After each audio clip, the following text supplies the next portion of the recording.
Olá, pessoas! Como vocês estão? Espero que todos vocês estejam bem. Eu sou Luana Guiar, a mente por trás do Zen Crise. E essa semana eu fui assistir um filme assim, despretensiosamente. Essa noite você dorme comigo. Mas, como sempre, a mente não para e me trouxe várias questões interessantes que eu acho que vale a pena compartilhar com vocês sobre a dinâmica de um casamento. É um filme que... Vou tentar não dar muito spoiler, tá? É um filme que retrata a possibilidade de uma traição num casamento, né? O ex se reaproxima e aí ela fica dividida entre ele e o casamento. Então é um filme que traz essa dinâmica. E eu não quero falar sobre traição, sobre se tá certo ou não tá. Não é sobre esse lugar que eu quero vir aqui dialogar com vocês. Mas o que eu quero falar é sobre o quanto o silêncio fala num casamento. A gente percebe isso no decorrer do filme e é um assunto que eu trago muito e vejo muito em consultório. É essa coisa da mulher, mas eu preciso falar o que eu sinto? Ele não deveria saber? Ele não deveria adivinhar? Se ele me conhecesse, ele saberia que isso me incomoda ou não. E aí a gente vai afastando esse lugar de diálogo, que normalmente o homem já não gosta muito do diálogo. Então, se a gente permite que eles não precisem conversar, melhor. Mas isso cria espaços vazios que vão ser preenchidos com outras pessoas e que vão minar esse casamento. Um dos grandes motivos que faz com que o casamento acabe é esse vazio que se cria entre o casal. Essa perda de conexão entre o casal. Então, ele não é um adulto, ele não deveria saber o que eu sinto e fazer aquilo que eu já disse milhões de vezes antes que é importante. O diálogo não é isso, tá? O diálogo é criar entre um casal um espaço para que os dois consigam falar sobre como se sentem. Uma coisa é eu sentar para ensinar a ele como ele deve ser. E você errou aqui, isso ali é responsabilidade sua. Outra coisa é eu sentar e falar para ele como eu me sinto quando eu peço algo e ele não faz. Como eu me sinto quando eu falo para ele sobre algo que é importante para mim e ele me ignora. Então eu não vou falar, você tá errado em fazer assim. Eu vou falar, eu me sinto deixada de lado, eu me sinto não vista. Isso abre um espaço entre a gente. Isso me afasta afetivamente de você. E é um outro motivo que causa o divórcio e está atrelado a esse silêncio que se instaura nos casamentos, é esse afastamento afetivo que a gente vê muito no filme. Tem casais que funcionam juntos. Eu escuto muito isso em consultório. A gente se dá muito bem na vida prática, eu resolvo isso, ele resolve aquilo, e as coisas funcionam, a gente junta dinheiro, a gente consegue conquistar um monte de coisa. Mas quando o assunto é na cama, ou quando o assunto é a troca afetiva, a gente não consegue construir nada nesse lugar, porque não foi criado esse espaço de diálogo. Então, por exemplo, no filme, quando ele viaja e ele vai ficar mais tempo do que a princípio ele ficaria, ela não consegue verbalizar para ele o quanto ela está decepcionada com aquilo, o quanto ela se sente sobrecarregada na dinâmica do casamento, o quanto ela sente que ele está se afastando dela, o quanto essa viagem significa emocionalmente um abandono, que ela não vai dar conta de lidar. E ela não fala sobre isso.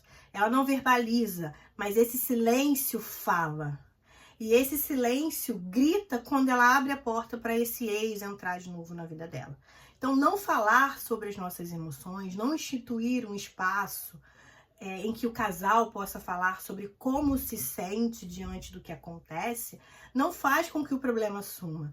Pelo contrário, amplia. O silêncio, ele pode ser fatal para um casamento. E o filme retrata muito bem isso. Um casamento não acaba do dia para a noite. A gente vai abrindo essas lacunas sobre o que não é dito, sobre o que não tem espaço afetivamente para existir. E isso vai minando essa conexão entre o casal. Então é gradual, um casamento vai acabando no decorrer do tempo. E se a gente não olha para isso e fala, opa, vamos conversar? Por que a gente não tá mais junto? Por que a gente não se beija mais? O que tá acontecendo? Por que a gente não consegue mais ter um momento nosso? Vamos sentar, reconhecer que isso é um problema dentro do nosso casamento, que isso tá afastando a gente. Eu tô me sentindo sobrecarregada. Por que você tá chegando cada dia mais tarde do trabalho? E isso me dói. Ver você chegar mais tarde parece que você não quer mais ou você tem outra pessoa, vamos sentar, vamos conversar, vamos falar sobre como a gente se sente diante disso que tá ali acontecendo no nosso casamento hoje.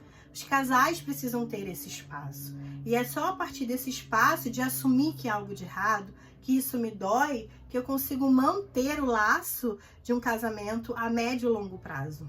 Então, é essa sensibilidade do filme, assim, em demonstrar essa lacuna, esse espaço entre aquele casal e o quanto isso pode ser nocivo.